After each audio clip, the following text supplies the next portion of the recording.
ప్రేమ దేవుని వల్లరా ఈరోజు చాలామంది పరలోకాన్ని కలిగించిన తండ్రిని, ఆ పరలోకాన్ని చూసి తన కుమారుడైన క్రీస్తు వారు చాలా సంతోషించాడండి. ఆయన కలుగు చేసిన మనుషులను చూసి ఎవరు నా దగ్గరకు రావాలి,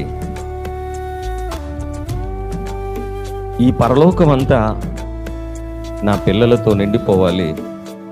ఒక ఇంట్లో ఒక తండ్రి, ఒక తల్లి, వాళ్ళ పిల్లలు వీళ్ళందరూ ఉన్నప్పుడు అండి ఆ ఇల్లు చాలా సందడిగా ఉంటుంది. ప్రేమైన దేవుని వల్ల అంత సందడిగా ఉండే ఆ ఇంటిని చూస్తున్నప్పుడు ఆ ఇంటికి మూల పురుషులైన తండ్రి తల్లి చాలా సంతోషపడతారండి.